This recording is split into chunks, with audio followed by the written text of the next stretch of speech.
मूल येथील अंतरगाव पारडवाही शेतशिवारात ट्रॅक्टरद्वारे रेती वाहतूक करत असताना स्थानिक गुन्हे शाखेचे पोलीस असल्याचे सांगून ट्रॅक्टर चालकाला 50,000 रुपयांची खंडणी मागणाऱ्या आरोपींविरुद्ध पोलिसांनी कारवाई केली।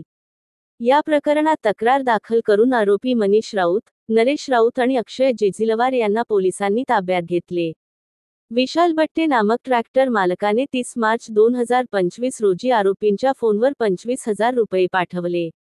दुसऱ्या दिवशी 9,000 रुपयांची रक्कम पाठवल्यानंतर उर्वरित 16,000 रुपयांची मागणी केली गेली आणि धमकी देण्यात आली की पैसे न दिल्यास वाईट परिणाम होतील।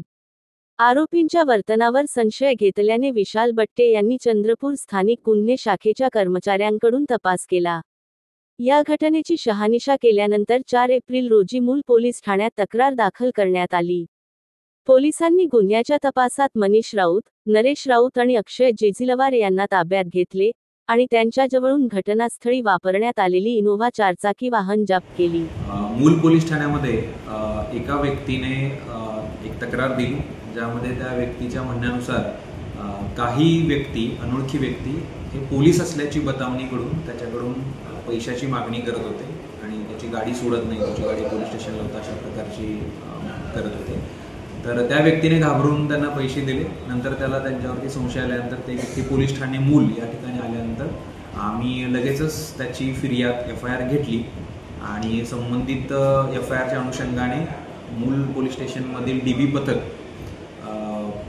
API वंजारी साहेब आणि त्यांचं टीम यांचे पथक आणि चंद्रपूर सायबर पोलीस ठाणे यांच्या मदतीने सदर आरोपींची माहिती काढून आम्ही या सदर आरोपी याच्यामधील मुख्य आरोपी मनीष राऊत आणि त्याचे साथीदार यांना आम्ही चंद्रपुरामधून अटक केली आणि या संपूर्ण कारवाईमध्ये माननीय पोलीस अधीक्षक सर यांच्या मार्गदर्शनाखाली ही पूर्ण कारवाई मूल पोलीस ठाणे आणि चंद्रपूर सायबर पोलीस ठाणे यांच्या माध्यमातून ही करण्यात आली।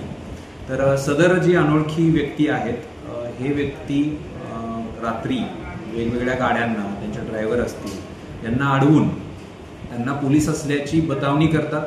हे व्यक्ती कोणतेही पोलीस नाही आहेत, पण पोलीस असल्याचा खोटा बनाव करतात आणि त्यांना धमकावतात आणि त्यांच्याकडून पैसे वगैरे घेतात। तर अशी ही घटना लक्षात आली आहे। त्याच्यामध्ये पुढील तपास पोलीस उपनिरीक्षक बोरकर साहेब करत आहेत। तर मी या व्हिडिओच्या माध्यमामधून चंद्रपूर पोलीस आणि माननीय पोलीस अधीक्षक चंद्रपूर यांच्या मार्फतीने मी सर्व नागरिकांना हे आवाहन करू इच्छितो की कोणतेही पोलीस अधिकारी किंवा कर्मचारी अशा प्रकारच्या कोणत्याही पैशाची किंवा इतर गोष्टींची मागणी करत नाहीत। जर कोणी व्यक्ती स्वतः पोलीस असल्याची बतावणी करून किंवा आय कार्ड दाखवून तुम्हाला धमकावत असेल, तुम्हाला पैसे किंवा इतर गोष्टींची मागणी करत असेल, तर अशा संबंधित भूलतापांना किंवा धमकींना अजिबात बळी पडू नका आणि अशा प्रकारची घटना तुमच्यासोबत घडली तर त्वरित स्थानिक पोलीस स्टेशनला किंवा पोलिसांच्या हेल्पलाईन नंबर डायल 112 ला तुम्ही त्वरित संपर्क साधा, जेणेकरून चंद्रपूर पोलिसांना त्याच्यावरती कडक कारवाई करता येईल। जय हिंद, जय महाराष्ट्र।